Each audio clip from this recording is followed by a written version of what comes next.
recebendo aqui a psicóloga Rayane Thaisa Ferreira para falar sobre um assunto aí de suma importância, que é o Janeiro Branco. Rayane, o que é e o que traz o Janeiro Branco? O Janeiro Branco é uma campanha que busca conscientizar a população da importância da saúde mental. A saúde mental eu gosto muito de comparar com feridas no nosso corpo. Quando se trata de saúde mental, é uma ferida interna, onde a gente não consegue ver a gravidade, né, dessa ferida. Por isso temos que cuidar da nossa saúde mental, porque a saúde mental influencia em tudo em nossa vida, em disposição, né, em amor próprio, amor ao próximo. Então é uma coisa muito ampla, que a base é a saúde mental. Thaís, a gente conversava sobre os sinais mais comuns, né, que alguém pode estar enfrentando os desafios aí na área da saúde mental. Dá algum sinal? Como é que se identifica isso? A questões dos sinais, né, nós temos que nos refletir, né, conosco. O que antes você tinha o prazer de fazer que hoje está gerando incômodo? Né? Acredito que o cansaço mental é pior que o físico. Então o cansaço mental ele vai te impossibilitando, te prejudicando a fazer aquilo que você tinha prazer. Chega um ponto que você não quer mais se socializar, você quer ficar mais quieto no teu canto, né? Então você não quer mais conversar, a pessoa ela tende a se fechar mais, né? Porque ela fica mais cansada. Então, se apresenta esses sinais, é hora de refletir, né? O que está acontecendo, o que está te desgastando a tal ponto e buscar a ajuda de um profissional. Geralmente as pessoas, né, que começam a ter esse tipo de problema, como você mesmo disse, elas se isolam. Mas tem pessoas, né, que muitas vezes querem mesmo descansar devido ao dia a dia. Existe um ponto que fala assim, ó, eu preciso me cuidar. E outra, as pessoas hoje na correria do dia a dia, elas estão muito ocupadas, não querem saber, falam, não, isso é só cansaço. Até a própria pessoa diz, né, não, só é cansaço. Como identificar? Como eu falei, cada pessoa reage de uma forma. É você refletir consigo mesmo e colocar na balança daquilo que antes lhe trazia prazer, que hoje não. Uns tendem a se fechar, outros tendem a evitar ficar em casa, né, tende a querer sair. Então, é uma reflexão consigo mesmo. Muitos, às vezes, tentam desabafar com amigos, né, com colegas, e não conseguem, acabam sendo invalidados. Então, por isso é importante ter essa ajuda profissional, porque junto com o profissional, ambos vão refletir e juntos vão encontrar o que é que está acontecendo. Agora, assim, o papel da família é importante também na hora de descobrir ou falar assim, olha, fulano, né, tá assim, era assim, tá assim. Qual que é o papel da família?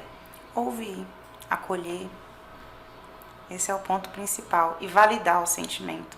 Como eu disse anteriormente sobre invalidar o sentimento do outro, é porque vira uma competição. Às vezes a pessoa vai até falar, olha, eu não tô bem porque... vamos colocar um exemplo de um trabalho. Eu não tô bem porque aconteceu isso no meu trabalho. Aí a pessoa fala, que nada, você quer ver o meu tá bem pior que o seu. Então acaba invalidando o sentimento do outro, porque é automático, a gente mede o sofrimento com o outro, do outro com a nossa régua. Porque eu sofri muito, o outro nunca vai sofrer mais do que eu tô sofrendo. É comum dizer assim, olha, fulano tá sofrendo mais do que você, né? Na intenção de ajudar, se a causa... Tende a piorar. Porque o primordial é você acolher, é escutar com atenção. E uma coisa também é que é automático, é cultural nosso, a gente sempre querer ter uma resposta para o outro para confortar. Né? E por não ter a resposta, a gente acaba invalidando, porque buscando confortar, a gente fala, mas o outro tá pior que você. Né? Ou não, eu tô pior que você. E se você não tem uma resposta adequada, não fale, apenas escute. Seja sincero, olha, nossa, é tão difícil, é tão complicado, eu não tenho nem o que dizer para você, né? Caramba. Então, Isso já é ajudar? Já é validar o sentimento do outro. Olha, eu não sei o que dizer, mas nossa, realmente não é fácil o que você está passando, né? E juntos também falar, vamos procurar a ajuda de um profissional, acredito que, né, vai lhe ajudar, vai saber o que te falar. Esse é o mínimo que se pode, né, que a gente começa a descobrir. Agora sim, e o ápice? Fala assim, olha, não tem mais jeito, o que acontece com a pessoa? O que pode acontecer com a pessoa se ela não procurar ajuda? Então, isso é uma coisa bem ampla, né? Porque vai depender de acordo do que a pessoa tem, né? Digamos que, vamos colocar a depressão, né? O ápice é a ideação suicida até chegar à ação, né?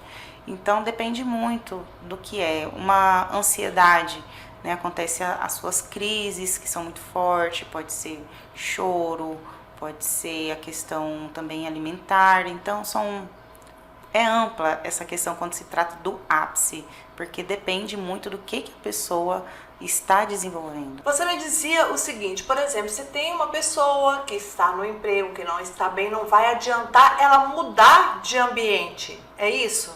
É porque é algo que é interno da pessoa, né? Às vezes eu falo assim, vou trocar de emprego, vai resolver. Mas, ou vou embora de casa, ou vou embora de casa, eu vou embora de casa porque eu não aguento mais, mas e aqui dentro, né? Porque a mudança ela vem de dentro para fora. Você pode mudar de ambiente, vai te dar, vamos colocar o exemplo da questão do trabalho. Você muda de trabalho, vai dar um gás, vai melhorar, fala, não, tá tudo bem. Nossa, mudei de emprego, tá 100%, mas vai passar 1 ou 2 meses, vai voltar tudo. Porque é uma questão interna da pessoa, de como ela tá lidando com aquilo. Agora, Rayane, quais as estratégias psicológicas, né, que você sugere, tá, para lidar com o estresse e a ansiedade do cotidiano, do dia a dia? É até engraçado quando eu falo isso em atendimento, porque muitos falam assim, se eu soubesse que era isso, eu já teria feito. Que é a atividade física, que ajuda bastante, né? A atividade física, ela ajuda na ansiedade, ajuda na depressão, porque ali são liberados os hormônios, né? A serotonina, né? A ocitocina. Então, esses hormônios, eles ajudam muito no combate desses sinais. Outra questão assim, quais os desafios, né, específicos, tá, enfrentado hoje com relação à saúde mental com os adolescentes, né? Pessoal, as redes sociais, como lidar com isso? Os desafios se tratando de adolescentes, porque a fase, o adolescente em si já enfrenta um desafio muito grande, porque é uma fase muito complicada, né? Não só para os pais, como também para os próprios adolescentes que ainda não se compreende muito bem. E a rede social prejudica pelo imediatismo que ele apresenta para o adolescente, para o espectador. Vou colocar um exemplo. É muito fácil, você começa a ver um influencer que rapidamente já subiu na vida, já tem roupas de marca, já tem o telefone do ano.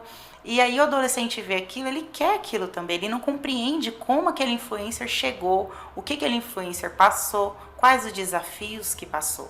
Então, pela rede social mostrar tudo lindo e tudo maravilhoso, o adolescente ele não compreende que tem um processo por trás de tudo isso. E como os pais lidam, né, com essa situação?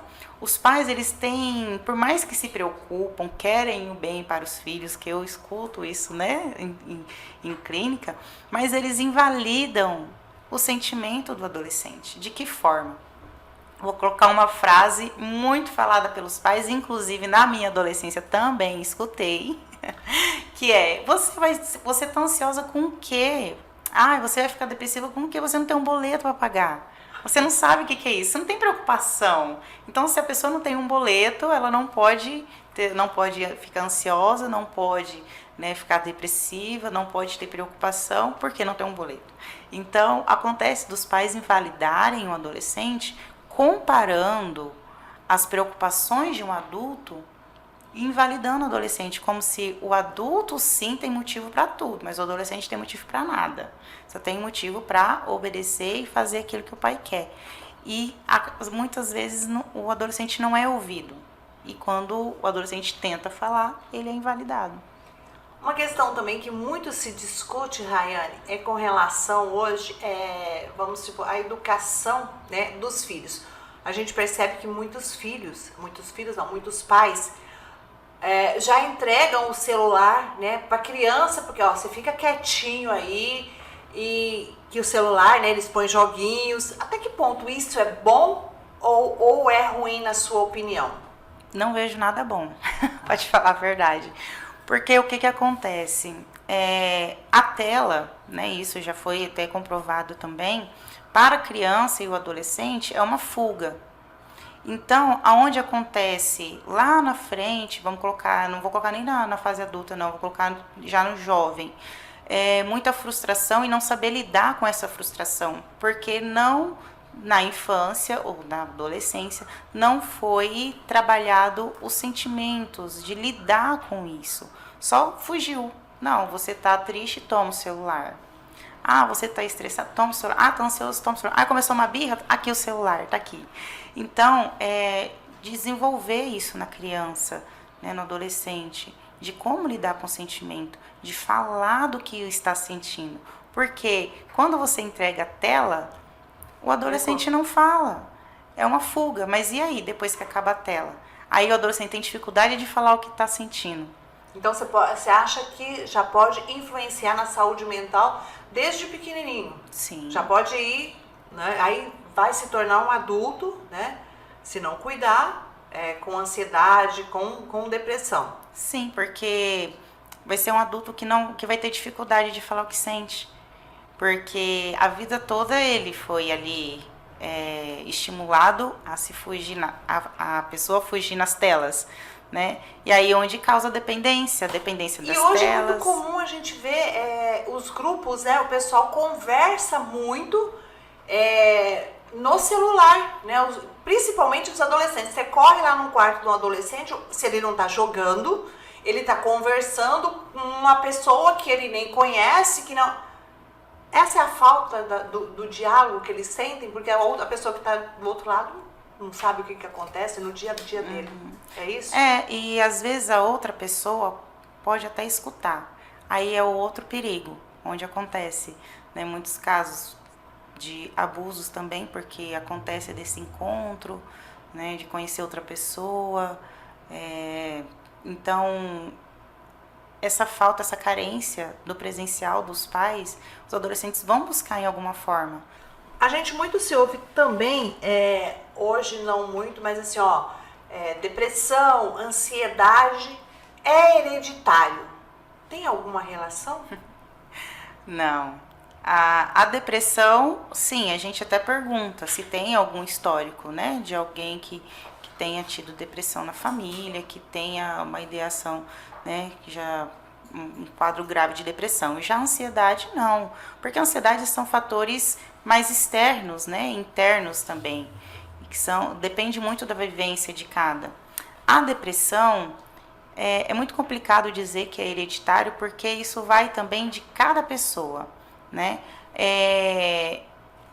Quando nós perguntamos a questão hereditária, porque pode trazer uma deficiência de algum hormônio, deficiência de alguma vitamina que possa também ter sintomas semelhantes à depressão. Então, mas não é que hoje é uma geração mimimi. Se for comparar a geração anterior com a geração hoje, muitas coisas mudaram, né? E automaticamente a saúde mental também vai sendo prejudicada.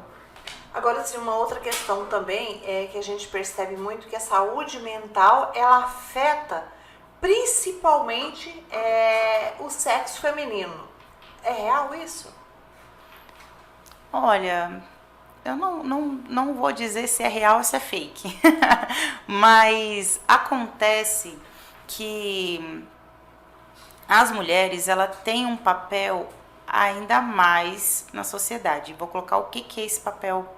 A sociedade ela é mais cobrada. A mulher, ela trabalha fora de casa, mas também dentro de casa ela tem que dar conta da educação dos filhos. E os pais, eles são, a preocupação deles são um pouco diferente do que das mulheres. Não posso dizer que afeta mais as mulheres ou os homens, porque os homens também têm dificuldade para falar o que sentem. Porque os homens vêm... Até mais do que as mulheres, Até né? mais que as mulheres. A mulher, ela esbraveja, né? Quando vem na cabeça, ela tá falando tudo. O homem, ele já guarda mais.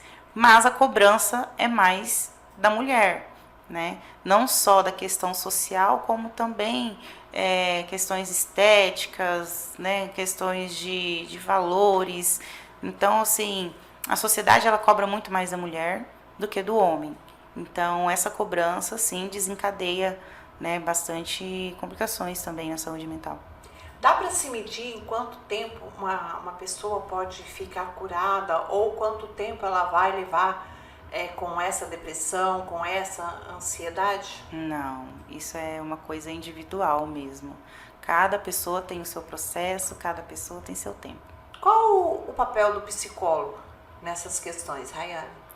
O papel do psicólogo é acolher, é ouvir, né, com atenção plena, trazer algumas questões que a pessoa vai sair ali da terapia refletindo, né, sobre situações que passaram despercebidas, porque, como eu falo, num processo terapêutico, eu gosto até de falar isso, porque eu escutei um dia de um paciente assim, eu não vou vir mais não, porque toda vez que eu venho para terapia, eu saio daqui pior do que eu tô.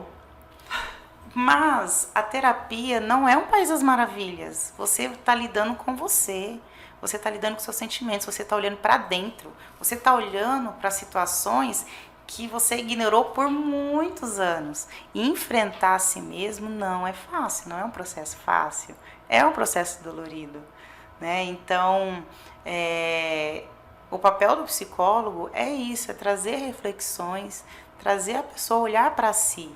Porque a gente se preocupa muito com o outro, né? Ah, nossa, o outro ali não tá bem, vou ajudar o outro, mas e você? Né? Qual o olhar que você está tendo consigo? Qual o carinho que você está tendo consigo, com os seus sentimentos? Você está se ouvindo? Você está ouvindo, né, o seu sentimento? Acontece muito a pessoa chegar numa situação e falar assim, o que você está sentindo? Ah, eu não sei o que eu estou sentindo. Quem nunca falou isso, né? Mas eu falei assim, pera lá, você não sabe? Então vamos aqui juntos, né, refletir, vamos colocar um nome nisso que você está sentindo, né?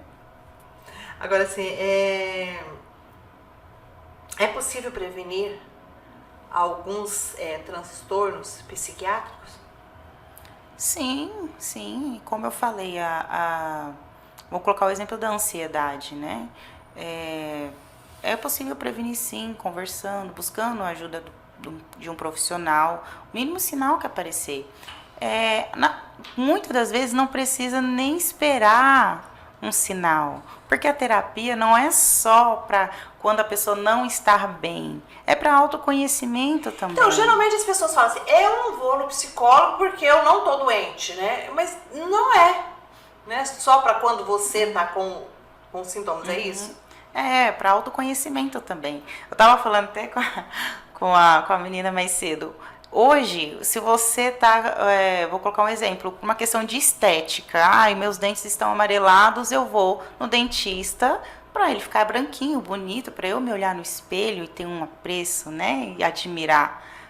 Mas por que a saúde mental você também não quer ter um apreço com seu sentimento e admirar, né, por dentro? Só vai buscar quando já está no ápice.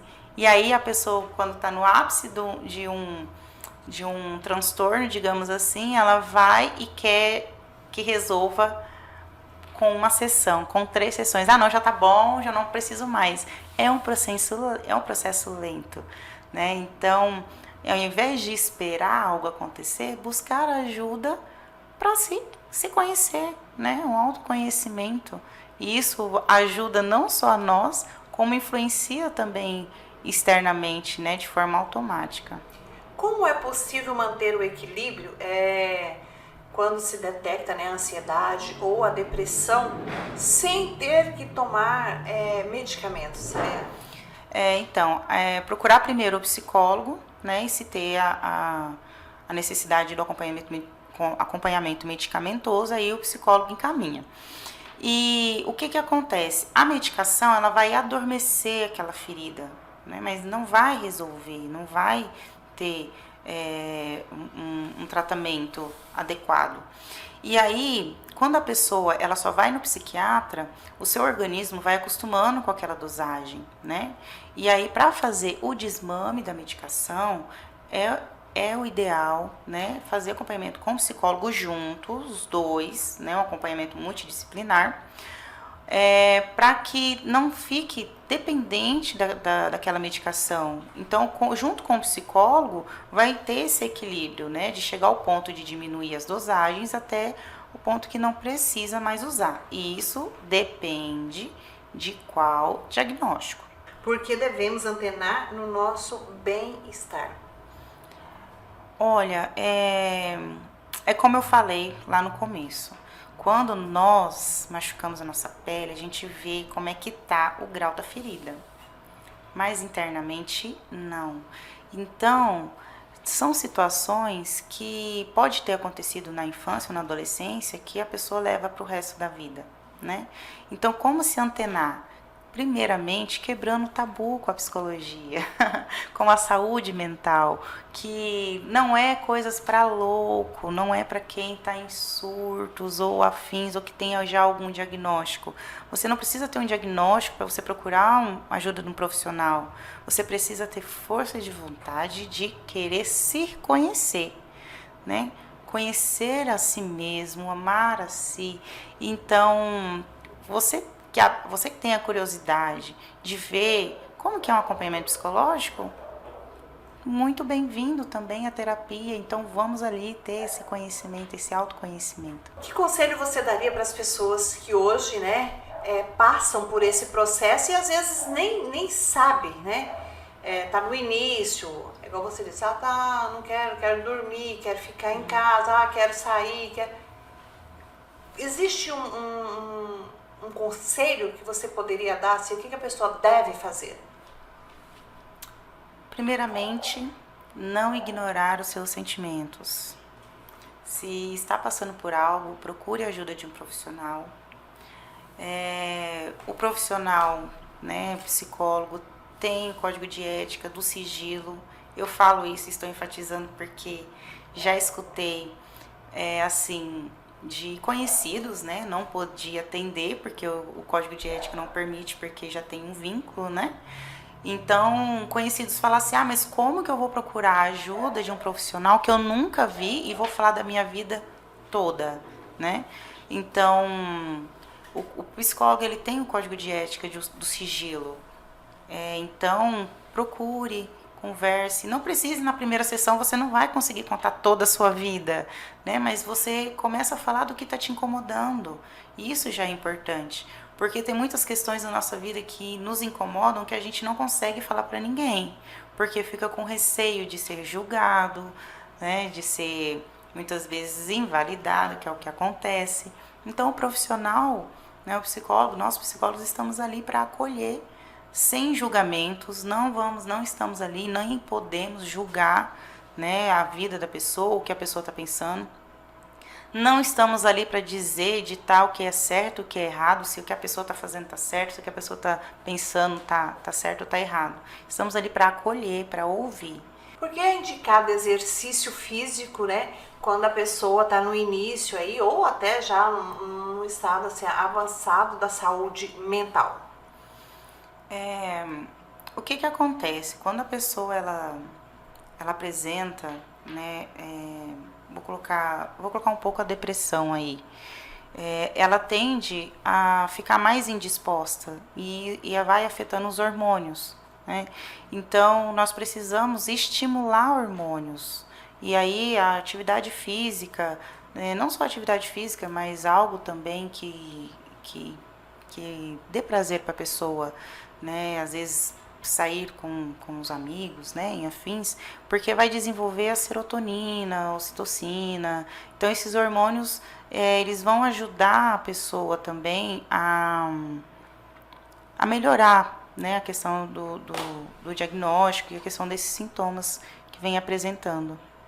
Rayane, nesses casos a vida pede equilíbrio, mas como ter equilíbrio no dia a dia, nessa correria, né, que todo mundo vive? É muito complicado mesmo, né? Hoje está tudo tão corrido e ainda saímos de um episódio pandêmico, né? Então foi um 8 e 80 literalmente, porque todo mundo na rua trabalhando, de repente todo mundo em casa, né? Então, manter o equilíbrio, eu acredito que esse episódio pandêmico trouxe também muitas reflexões para nós, de olhar para si, né? De dar um tempo. Vai chegar uma hora que você vai estar na sua casa, você não vai ficar o tempo todo trabalhando.